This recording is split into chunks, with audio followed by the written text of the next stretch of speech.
and welcome back to the Fit for Business and Life podcast. The Fit Business and Life podcast is brought to you in partnership with Sharp Fit for Life and the Business Body Network, bringing and improving the performance and the health for busy, overworked, overweight, overwhelmed professionals, entrepreneurs, business owners, and consultants, along with their teams, so they become happier, fitter, and more confident.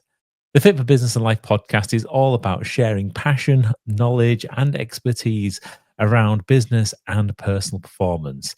And along with myself, the host, Martin Sharp, a 30-year change maker in business large and small, and Dominic Furness, a life enthusiast and world traveler, along with some special guests who are bringing along their know-how and experience in making changes in themselves along with their businesses.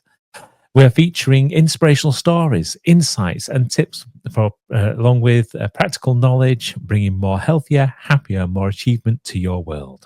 Why not follow this podcast? We're live on Spotify, Apple Podcasts, and Amazon Music. If you are watching this on YouTube, please hit that subscribe button and drop us a like. We very much appreciate all of your support. So sit back and enjoy this episode of the Fit Business and Life podcast, brought to you in partnership with Sharp Fit for Life and the Business Body Network.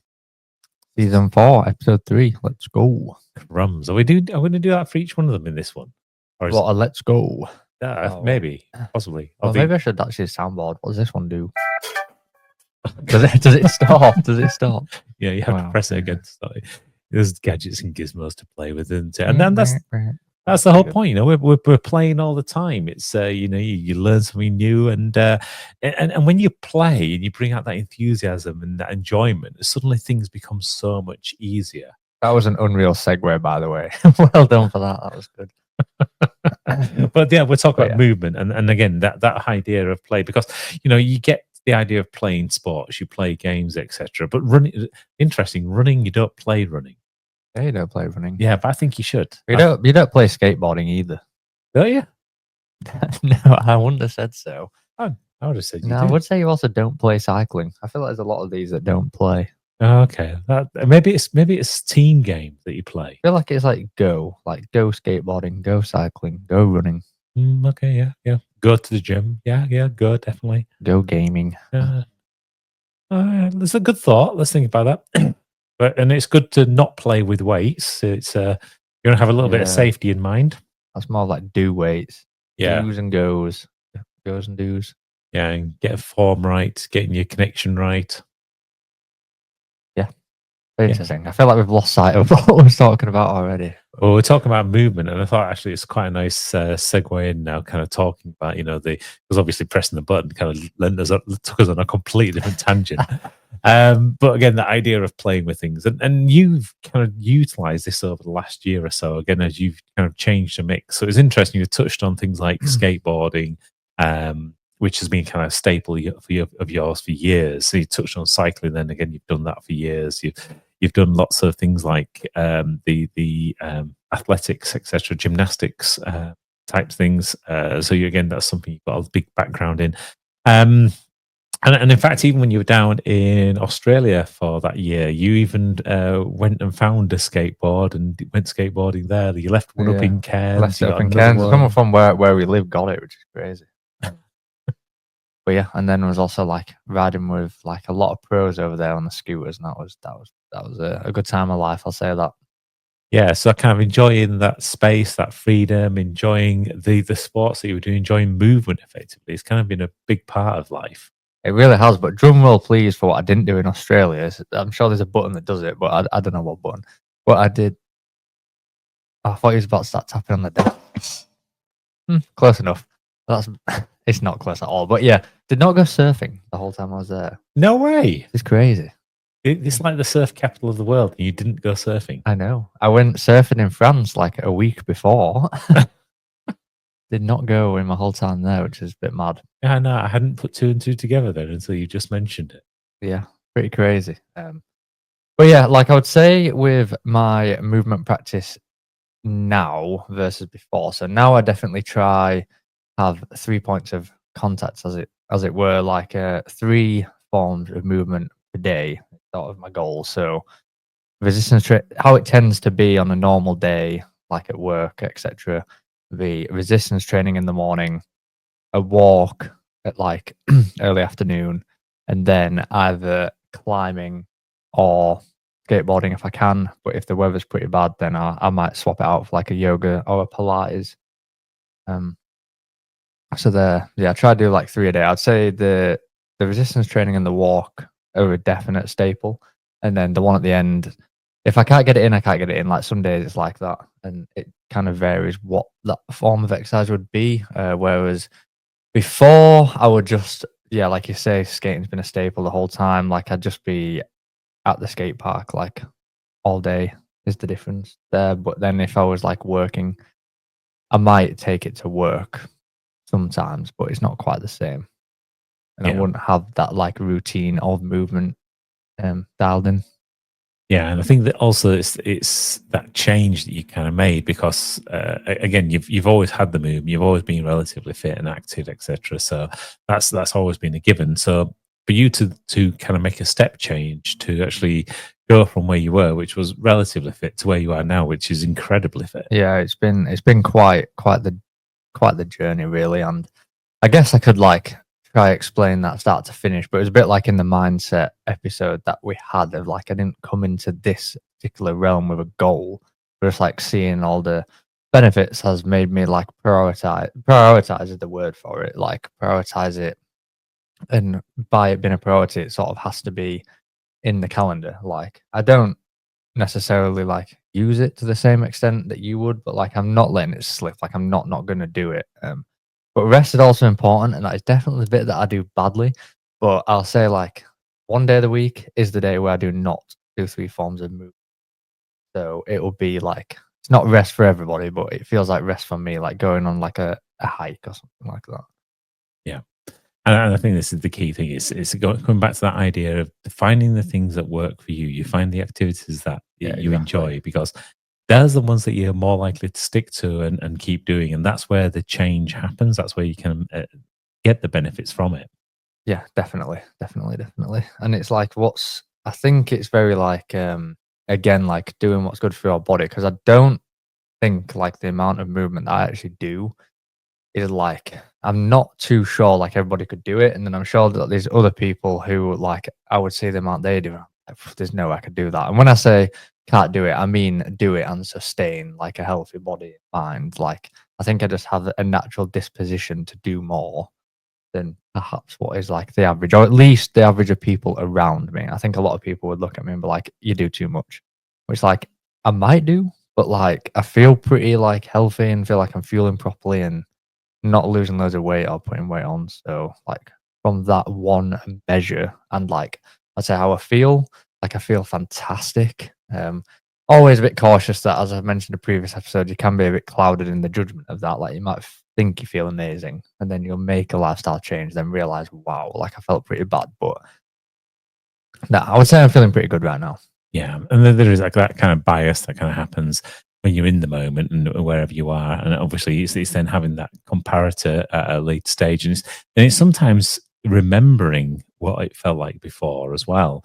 And we'll touch on a lot more of that when we go into monitoring a bit later. So we'll kind of put a pin in that for the time being. But coming back to kind of the movement that you're looking at, so it's interesting. You're still kind of comparing that to lots of other people. So when you talk about other people, you talk about your friendship groups, or you talk about who are the other people? Well, I'm just mainly talking about like everybody I've met in my whole life ever who I actually see in real life face to face, not like people on the internet doing like crazy challenges. I'm talking like just the people around me. Like, and I'm not even just comparing to people around me. I'm also comparing to the old version of me. Like, I was actually discussing this with like my girlfriend Amy the other day that I think like if I took like a break for a month or two and came back, like I just wouldn't be able to do it. Like I'd have to like build back up to being like this, because I don't always feel broken. Like there's days that I have done, or like after the 3 peaks and then New York, and like so I've got like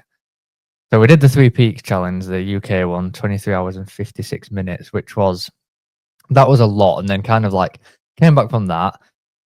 Like I think I had like an hour nap, and then straight back to normal, like back to work next day, gym, walk, like 3 forms of movement again, and then I think like what, 3 days after we finished, like went to New York. So then obviously there's a bit of jet lag and then like walking around New York all the time. Like when I came back from that, I was tired and I was beat. And like at that point, I had to listen to my body and recover a little bit. And so that kind of shows I do have a limit as to where like it's too much for my body. Like if I did that week in, week out, like there's 2 outcomes. I either get used to it or I'd burn out is the only 2 options with it.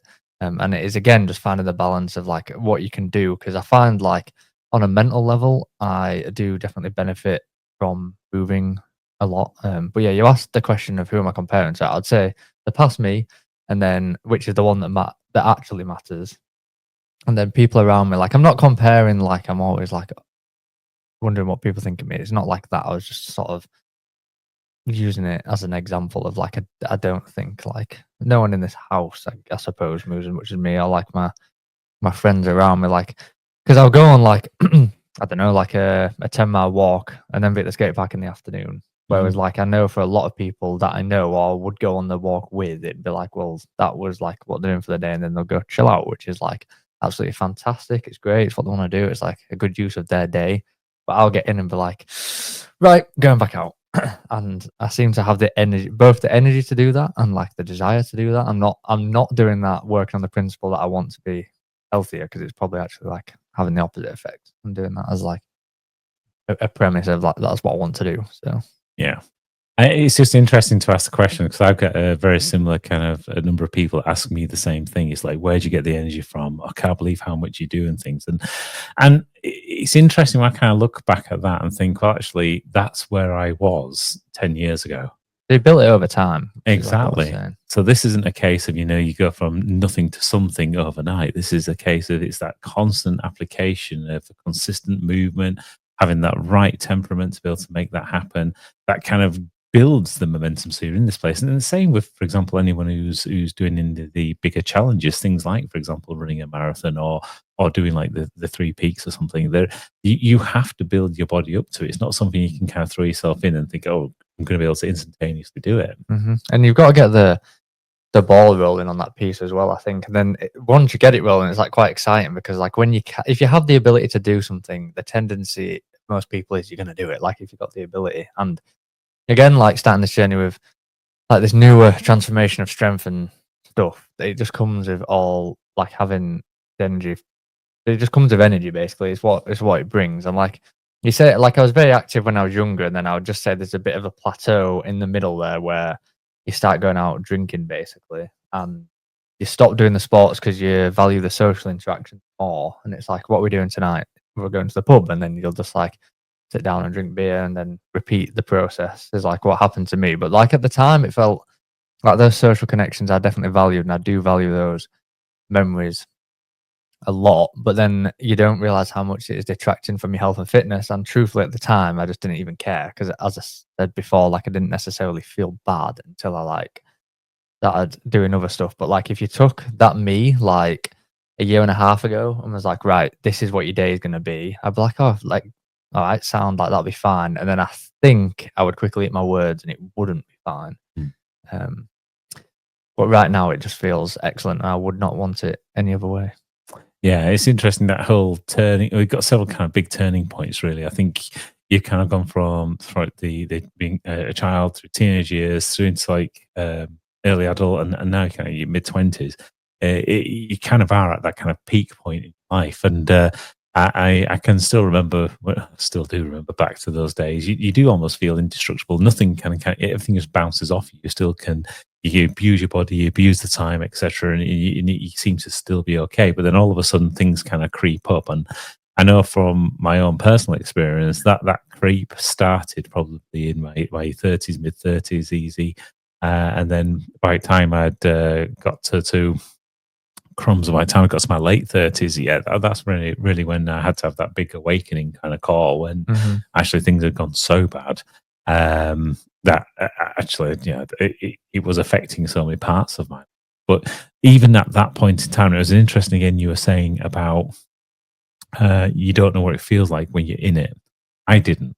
So I felt like I was still in my mid-20s. If you'd asked me, am I still fit, am I still healthy, etc., even if I was at the 154 kilos, I would have still said yes. I still had that mindset that no, I'm still me. I can still go out and do things. I guess it creeps in so slowly Yeah. that you just don't realize it. And the difference here is between me and you is I don't actually know, but I guess I can ask the question like, did you have all those insights that I have when you were my age? I think no. No. Exactly. So it's like I'm coming. Like there does seem to be a bit. What am I? Gen Z? What am I? I'm Gen something. Whatever Gen I am. Like I think you're a millennial, actually. perhaps, yeah. But whatever I am, whatever this generation is, like I was actually talking to my friend the other day, and his dad was saying like how much times have changed. Like back in his day, which would be like your day, it's like they talk about like what pubs I went to and stuff, and ours is like what coffee shop and croissant we had, you know, and that is like what it is like for like my age group. Like we did have the pub bit, but it seems like the health thing is the trend right now, and that is what I prefer to do as well. Is go for like a coffee, and like that is the same for like a lot of people, not everybody, but it was the same with going to the pub back in the day. Like there seems to have been this like real big shift into health, which is absolutely awesome, and I seem to have like fallen like on my feet in that wave as well. But yeah, I just thought that was like an interesting point to bring up. Yeah, and I think we're seeing that in what's happening with some of the pubs in a lot of different places where so many are closing down, which is a crying shame because in many respects they were a focal point for a village. Well, it's a public house; it's the place to be. Like it. Yeah, but again, at the same time, there are so many pubs, especially in some of the rural areas, which are starting to reinvent themselves. They're having things like more meals, more coffee things. They're kind of bringing in the equivalent of the local co-op effectively, so they become the local store and stuff. So I think there's some of them that are kind of embracing the change and kind of changing things over. But it is a big change in society, whereas before, big change in society, massive. Yeah, you would almost guarantee you could go anywhere, find a pub, find a meal, find a beer. Nowadays, it's not quite like that. Not at all. So yeah, like we've ended up like talking back on food rather than movement again. But yeah, it was definitely a good observation of societal shift for like my age group. And yeah, like I have that knowledge going into like getting older. So like I'm sort of like expecting that decline, and I think I will again like change my routine to adapt to that. And I don't think it'll come as a shock to me. Like it probably will, but I think it might creep up on me less silently, we say. Like Yeah, I think I'll be more aware of what's happening.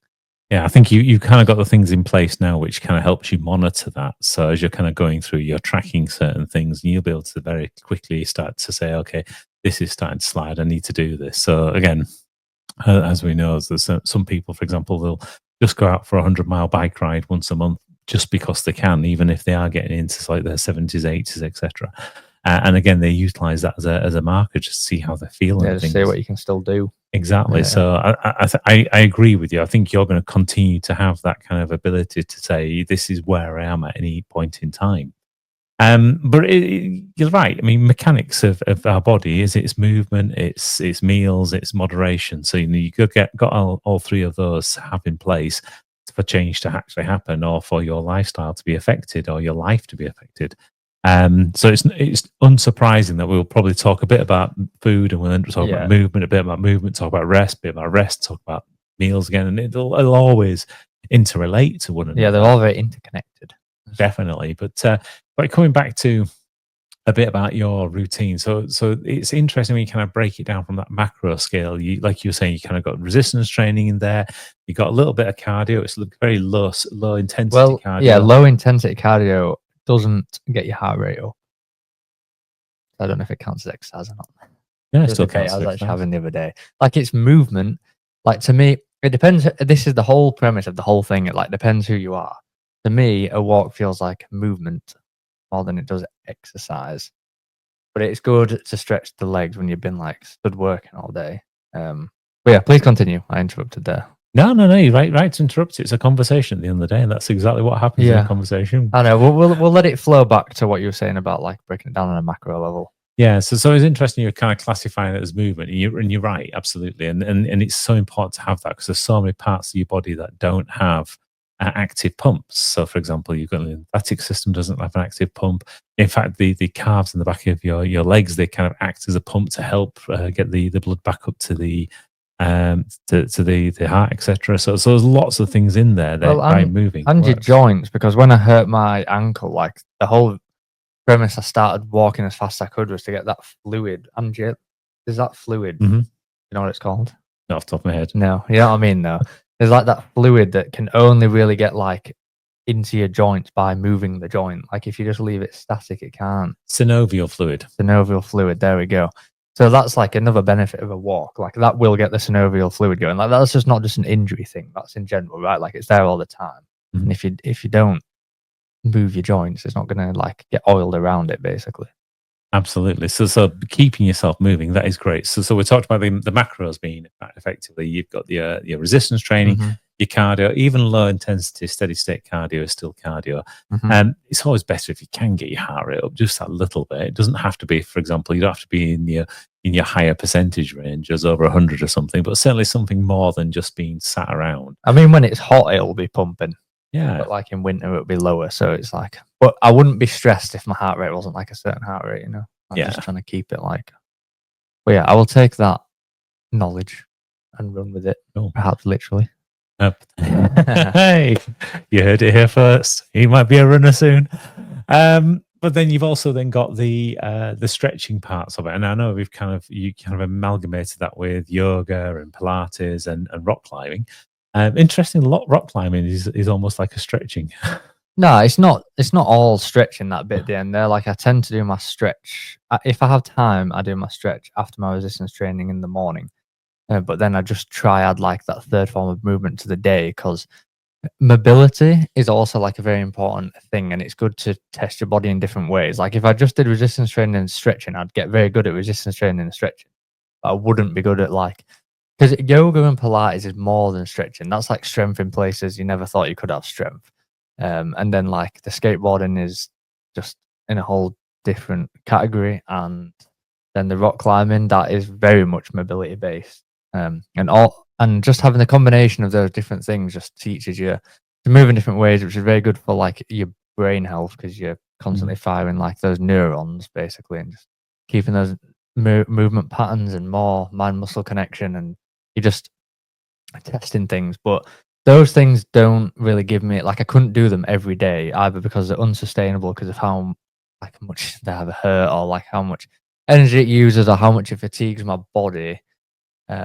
So again, this is something I found with me, like my girlfriend, for example, like she can do yoga and Pilates until the sun goes down, no problem. But like for me, it's like the hardest thing on the planet. And then if you switch that to resistance training, like it's hard, but it's meant to be tough. But I can do that every single day, no problem. That's fine, and my body can just deal with that and adapt. Whereas hers, she just settles with doing it like twice a week, because it's like, again, like it's good, it's healthy to have that practice, to have strength training. For women, it's good.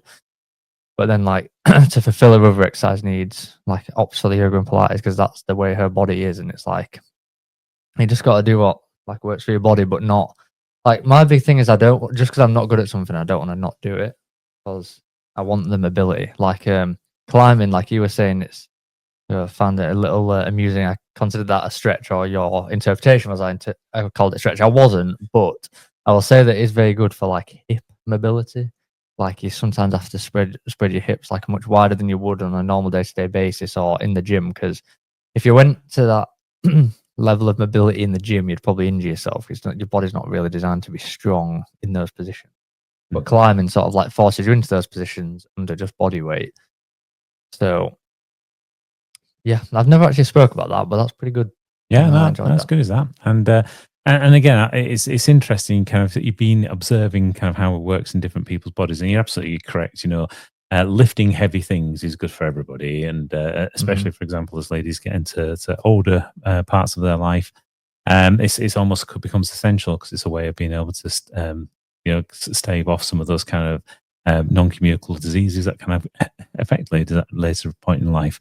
So lifting heavy stuff is good, but likewise, it's horses for courses. Different people have different body types. You know, a runner does not look like a swimmer, does not look like a rugby player, and you know, if you try to take one from one sport, put into to another, they may not do as well. I mean, Michael Phelps will not be as good a player doing rugby as he would doing swimming.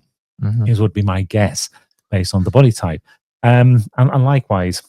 It's very clear when you look at some of the evidence of what people have done. If you take a weightlifter, somebody who's designed a power lifter for lifting really heavy things, and you try to give them some real big stretches to do, such as yoga, you potentially can damage them because they've strengthened all their joints so that they can take that kind of weight. And this is why I'm trying to do like all of them. Like, I know it's not the best advice to be the jack of all trades, really, because you'll never excel in something. But if you want to excel at longevity, it's probably good to have all those things. But as you're saying with the Michael Phelps thing, like, I think everybody's body has a disposition to be better at other things than other people. Like, some people, if it was just running specifically, are better at long distance rather than short distance. Like, it's just a natural thing, and you're probably going to gravitate towards what you do better in. But I do think it's important, at least for me, to do the things that do challenge me, because, like, I would say at this point, like, I'm a pretty competent climber. I'm like a very competent scooter rider, like competent BMX rider, pretty like all right on a skateboard. Like, I'd say my natural ability probably lies in sort of like the parkour, doing backflips and stuff like that. All of that's not a problem. Try give me the rest pose of a downward facing dog in yoga. It's one of the hardest things I've ever done. Like, that is built into the sequences as a rest, and I am fighting for my life in that position. So yeah, like, it's meant to be a rest, and it ain't nothing but a rest. But then again, like, you tell someone to do, like, I don't know, like, go cliff jumping all day. That's fine. I can do that all day for the rest of my life. I'll be fine. But it'd really fatigue some people, I'm sure. So Yeah, it's interesting. Again, you're looking at it from a longevity point of view, and there's that whole concept of like functional fitness. So that whatever you're doing is going to keep you moving in the right ways for your body all the time. And for a lot of people, and these days, because they're spending so much time sat down in front of computers, television, whatever else, in office work, then the lots of their functional fitness is actually being impacted. So, for example, when we look at things like squatting positions and stuff, there's not that many people that are able to get quite as low as what you used to be able to do. And you taking that ability to say, okay, well, actually, I don't want to just look at one thing. I want to look at various things. And that's, again, you're utilizing it in a way of saying, this is going to support my life moving forward. So this isn't your life. It's about supporting what you want to do in life. Yeah. And it's also like, you got to look in the future a little bit of like, okay, I can't do it now, but then give me this in 2 years. I probably can. And it'll come faster than 2 years for sure. But I do try and remind myself of that often. Like, a lot of these poses, like, even especially the down dog, like, I'm like, I just believe like one day I might be able to do it with a bit of comfort. But then I also learned the hard way not to like overstretch. Like, I look more flexible because you'll end up hurting something. So I do just try act within my abilities, but push myself a little bit further day by day. And if I'm feeling stiff, that's fine. I'm stiff because I just know I'm a bit like that weightlifter you used in your description. Not really designed to be bent in half. Yeah. I'm never going to be there. And I know that, like, the most basic thing, like putting my arms above my head, I can't do it. And I think that is like on a skeletal basis of my acromion prostate, to be precise, or whatever it is, like the collarbone basically digging in, which there was also someone also probably wrote a book about, like, he couldn't do the monkey bars, which is similar to one of your like client case study stories, and like overdoing the monkey bars lots and lots. Like, he actually like made his shoulder mobility a lot better. But I do think I have somewhat on like a bit of an anatomical scale, because my shoulders are actually like kind of strong in some planes, but then like just above the head motion, it's not there. But I'm not gonna like not do it. I just do it with like lighter weights to protect my back, because that was another problem I was having. I was like, can't be this weak. Like, that's just crazy. So I was just going up in the weights and basically putting all the pressure through my back, and it was just causing my back to hurt. Mm-hmm. So it's just a limitation that I think I have. It might not be. I could learn that it's not, and I just need to keep training and training. And I'm actually weak in that area. But yeah, I won't stop training it just because I absolutely suck. Like, it's interesting as well. I think one of the things you're touching on here is one thing that I think a lot of people have to go through, which is you can tell somebody something and you can show somebody something, but actually until they've kind of experienced that something, and they won't actually understand what it feels like or how it actually works for them. well, that's one of the hardest things about being a teacher, isn't it? Like, because what it feels like to you might not necessarily be what it feels like to somebody else. Like it might feel so easy for you and so hard for somebody else, or vice versa. So yeah, it's about trying these things out and seeing what works for you and what doesn't. Yeah, and then kind of making those modifications. I think again, when we've been working with clients and really get them to understand the feelings that they should be feeling. So, for example, looking at shoulder mobility or performing a specific shoulder exercise, actually saying this is the kind of muscle you should be feeling. This is how you should be feeling it tensing, etc., and getting them to feel that, focus in on it, feel it from a lightweight perspective. And then as they start to get heavier, they've built that kind of knowledge, that connection. So just like you have, to be able to then take it a little bit further. Yeah, definitely. And listen to your body at the same time. Like as we was talked about many times, actually, like you just got to remove the ego because it'll probably leave you in a bad space if you do have it. Like it's good to have for motivation for building stuff, but I think it is particularly a bad thing to have in resistance training. But in some things, it's good. Like it's good to have the ego there a bit because, like, you know, you want to be proud of what you've done. You want to be proud of what you achieved. You want to be able to tell people. Like, I'm sure you have a bit of ego and pride in doing the triple marathon challenge. Like, not because like you deserve it. Like, it's earned ego there, and I think you can have it to be like, well, I do have the experience. Like, if someone asks you about it, it'd be silly to sort of hide that. Yeah. But yeah, you just don't want to be like damaging your body for the sake of showing off, basically.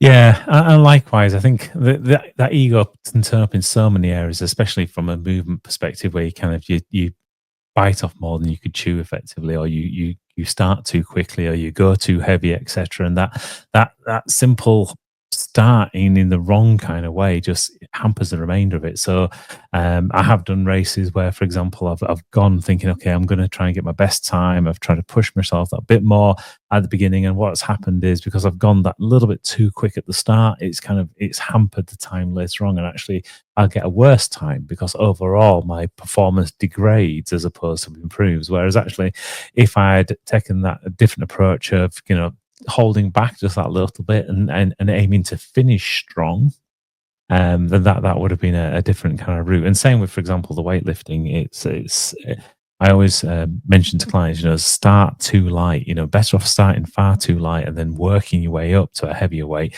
so that your final set, you know, you cannot move anymore, because that's the point where you really get your adaptions. But also, you've had the opportunity to dial in at a lower weight with lower risk to make sure your form's correct. Make sure your body's feeling correct. Make sure you don't have any aches, pains, clicks, things that you shouldn't have effectively in the wrong kind of places, to then kind of take it into that next level further. And I think, again, these are the things that you've kind of already got now automatically. So you don't even think about it when you're Yeah, like I was like automatically. This is definitely learned behavior from me. But yeah, like I see what you mean. Like in the moment, it's now automatic. Yes. Yeah. But it definitely takes some trial and error and some learning to like get to this stage. And I'm glad I put the work in to be here. Yeah, I mean, interesting you were saying about your shoulders, because obviously me and you've trained shoulders before, and the number of times you said, "Oh God, you're so strong in your shoulders," and I've always said to you, "Yeah, yours will come. They always will do." But it's interesting because again, you've learned the adaptations that you need to make for your body, knowing that you're mechanically slightly different to how the mechanics work for mine, because you know everybody's body's different, right? So your biomechanics is going to be slightly different to my biomechanics, and that's those small differences you've kind of incorporated, and now you're kind of appreciating it, and you know now how to deal with that. Definitely. And it's just drawing the line between, am I making an excuse or is this like genuine as well? That's it. You don't want to be like making excuses all the time. Yeah, absolutely. And then But I don't stop training like that. Like you shouldn't just stop training. It's making the adaptation, as you say, because like you hurt your shoulder, so I can like far. I know it's your shoulder that you hurt, but like I can far exceed like relatively like chest exercises now. Like you're still stronger than me, but you're a bigger build. So you're gonna be. But like I'm saying, like from where we were before, like I'm able to progress much better than you are. Yeah. Because you now have a limitation in your body. Yeah. For now. But you're keeping the weight low to build that strength back up slowly, and then you'll be back to it. So yeah, absolutely. So at the moment, what I'm bench pressing 80 kilos, so it's getting there. A little bit more. Keep going, Yeah. and And again, yours. Well, I did 8 at 80. I finally got to that. Hey, nicely done. Like it took me a while. I think I was like trying that number for like 6 weeks. But yeah, got 8 reps at 80. So proud. They always say one of the things is, you know, to be the best coach, you want your the people you're coaching to outgrow you. Yeah. But now I'm back on Smith machine. I've got the weights back down. It feels fantastic. Yeah, like back doing like 55 or 60 or something. This is lovely. And you should definitely out excel me, because at the end of the day, you've kind of now built at the right time with your body, and you will continue to build. Because you've kind of got you've got 25 years on me. Yep. So you've got 25 years more improvement in your life. So if I make it to 100, you should make 115 easy. Yeah, go for that 1,000,000 hours. Yeah, definitely. Sounds like a good plan to me. Nice one. Well, are we talking about moderation in the next? So the next episode, we're going to go into moderation. Next. That's the perfect little cliffhanger or segue, depending on when you listen to this, I think. So in the meantime, though, I'd just like to thank everybody for taking your time out to listen to this episode of the Fit for Business and Life podcast. The Fit for Business and Life podcast was brought to you in partnership with Sharp Fit for Life and the Business Body Network, helping busy professionals and their teams become happier, healthier, and even more higher achieving. And if you'd like to be part of the Fit for Business, I'm getting my teeth in. If you'd like to be part of the Fit for Business Life podcast, or you'd just like to get in touch and know more about the topics we've been covering, then please send us an email to hello@sharpfitforlife.com. So once again, thank you for listening to Sharp Fit for Life podcast. The Fit for Business Life podcast is brought to you in production. I am going to get this right, honestly. The Fit for Business and Life podcast is brought to you in Take 23. The Fit for Business and Life podcast is produced and presented by Wax Time Limited. Copyright is applied. Come on, got there in the end. Have a great day.